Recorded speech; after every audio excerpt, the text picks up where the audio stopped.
आम बजट 2024 में बिहार को बड़ी सौगात मिली। बिहार के विकास के लिए केंद्र ने 58,900 करोड़ रुपए फंड देने का ऐलान किया। इस ऐलान के बाद नीतीश कुमार जहां खुश नजर आए, तो वहीं विपक्ष ने नीतीश कुमार पर आरोप लगाते हुए कहा कि सरकार ने बजट के नाम पर उन्हें झुनझुना पकड़ा दिया है। विपक्ष ने इस बजट को सरकार बचाओ बजट बताया और कहा कि नीतीश कुमार डरते हैं। हमें विश्वास नहीं होता कि नीतीश कुमार बिहार के स्पेशल स्टेटस दर्जे की मांग से पीछे कैसे हट सकते हैं। ऐसे में सवाल यह है कि नीतीश कुमार को किस बात का डर है। नीतीश कुमार स्पेशल स्टेटस की मांग से पीछे क्यों हटे, चलिए इस वीडियो में जानते हैं। नमस्कार, मैं हूं अदिति शाह और आप देख रहे हैं न्यूज नेशन डिजिटल। बजट से ठीक एक दिन पहले ही केंद्र की तरफ से ये फैसला आया कि बिहार को विशेष राज्य का दर्जा नहीं दिया जाएगा, क्योंकि बिहार विशेष राज्य के दर्जे के लिए एनडीसी के बनाए पैमाने पर फिट नहीं बैठता है। इस फैसले को नीतीश कुमार के लिए एक करारा झटका माना जा रहा था, क्योंकि चिराग पासवान से लेकर खुद नीतीश कुमार कई बार बिहार को विशेष राज्य का दर्जा देने की मांग पर जोर देते रहे हैं। ये दोनों नेता इस वक्त एनडीए का हिस्सा भी हैं। बिहार को स्पेशल स्टेटस नहीं मिलने पर लालू यादव ने नीतीश कुमार से इस्तीफे की मांग कर दी। विपक्ष भी उन्हें घेरने लगा। नीतीश इससे भन्ना गए। कयास लगाए जाने लगे कि नीतीश कुमार अब एनडीए का साथ छोड़ सकते हैं। मंगलवार को बिहार विधान परिषद के बाहर रिपोर्टर्स ने जब नीतीश कुमार से बिहार को स्पेशल स्टेटस नहीं मिलने पर सवाल किया, तो नीतीश ने इशारों में कहा कि सब कुछ धीरे धीरे पता चलेगा। ठीक उसी दिन वित्त मंत्री ने आम बजट पेश किया, जिसमें बिहार पर पैसों की खूब बारिश हुई। बजट में केंद्र ने नीतीश कुमार को बम कर दिया। यूं कहें कि निर्मला सीतारमण ने इस बजट में बिहार पर पैसों की बारिश कर गर्दा उड़ा दिया। बजट के बाद नीतीश कुमार काफी खुश नजर आए। उन्होंने कहा कि हमने विशेष राज्य का दर्जा मांगा, नहीं मिला तो कहा कि बिहार के विकास के लिए मदद दीजिए, बिहार को आगे बढ़ाना है। जिसके बाद केंद्र ने उनकी बात मानी और बिहार को इतनी बड़ी सौगात दी। तो अब एक बात हो रहा था, विशेष राज्य का दर्जा पहले से खत्म हो गया है। हम लोगों ने एक कह दिया कि विशेष राज्य का दर्जा दीजिए या विशेष अधिकार के लिए मदद दीजिए, यहाँ के लिए जो जरूरत है बिहार के लिए, क्योंकि बिहार को भी आगे बढ़ना है। तो बहुत कुछ किया है, आप जानते हैं कैसे बुरा हाल था बजट का। जब हम लोग 5 से शुरू किए हैं, नवंबर 5 में, तो जो इतना काम करते हुए अब जहाँ देखिए ना कितना जगह पर जाने का रास्ता बना है, कितना ज्यादा स्कूल बना है, कितना एक नए चीजों का निर्माण हुआ है। अब पटना का ही देखिए ना, शाम के बाद कोई बाहर निकलने के लिए जाता था, आज जो घोषणा हुआ उसे आप सुनिए ना, सब कुछ किया गया। तो हम लोगों ने शुरू से कह दिया था ये या बिहार को विशेष तौर पर मदद करिए इसके लिए। अब उसी में उन लोगों ने कई चीजों का मदद करने का घोषणा कर दिया। तो आप संतुष्ट हैं? कहना था कि भाई असल चीज है कि हम लोगों को जो हम लोग इतना काम कर रहे हैं, तो उसमें अगर केंद्र से बहुत सारे चीजों में और ज्यादा अतिरिक्त मदद मिलेगा तो फायदा होगा। अभी तो हो ही रहा है, इसलिए बिना मतलब करोगे। विशेष राज्य का दर्जा जो मांग रहे राज्य का दर्जा का मांग अब खत्म होगा या आगे कंटिन्यू करेगा? हम लोग विशेष राज्य का दर्जा कह रहे थे, और अगर विशेष राज्य का दर्जा बहुत लोगों का था कि पहले से बंद कर दिया गया है इसलिए, तो उसके चलते एक सहायता के लिए बिहार के विकास के लिए मदद होना चाहिए, मदद होना चाहिए बिहार को। तो वो तो करना शुरू कर दिया। आप खुश हैं?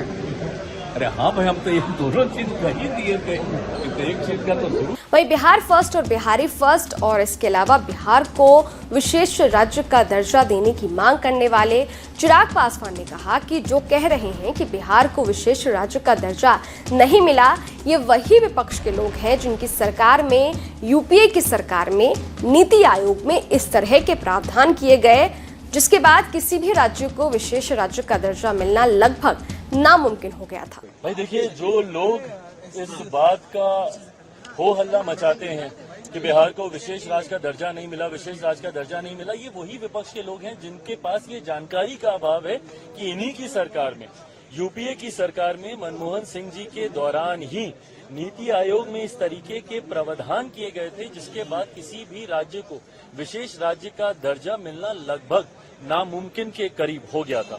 बहरहाल हम लोग की मांग रही थी कि जब तक विशेष राज्य के दर्जे का दर्जा हम लोग को नहीं मिलता, स्पेशल पैकेजेस हम लोग को दिए जाएं। मैं धन्यवाद करूंगा मेरे प्रधानमंत्री आदरणीय नरेंद्र मोदी जी का, मैं धन्यवाद करूंगा हमारी वित्त मंत्री आदरणीय निर्मला सीतारमण जी का कि उन्होंने बिहार को जिस तरीके से स्पेशल पैकेजेस देकर, और मेरे लिए बिहारी होने के नाते खुशी की बात है, और मेरी पार्टी लोक जनशक्ति पार्टी रामविलास ने हमेशा बिहार फर्स्ट बिहारी फर्स्ट के विजन के साथ आगे बढ़ने का काम किया है। इस बजट में बिहार फर्स्ट बिहारी फर्स्ट को भी धरातल पर उतारने के प्रावधान दिए गए हैं।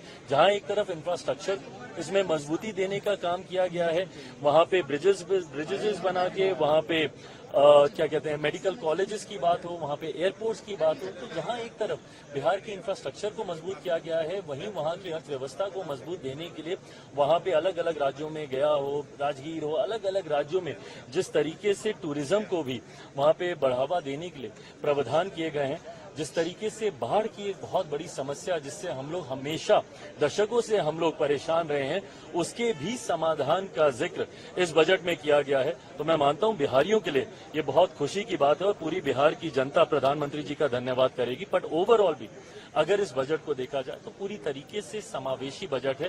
पिछले 10 सालों में भारत की अर्थव्यवस्था, एक मजबूत अर्थव्यवस्था का लाभ हमारे समाज के हर वर्ग को मिले, युवाओं को मिले, महिलाओं को मिले, किसानों को मिले, मध्य वर्ग के लोगों को मिले, इस बात का ध्यान भी इस बजट में रखा गया है। मैं मानता हूं कि एक बजट ऐसा बजट जो युवाओं से जुड़ी सबसे बड़ी समस्या बेरोजगारी का भी जिक्र करता है।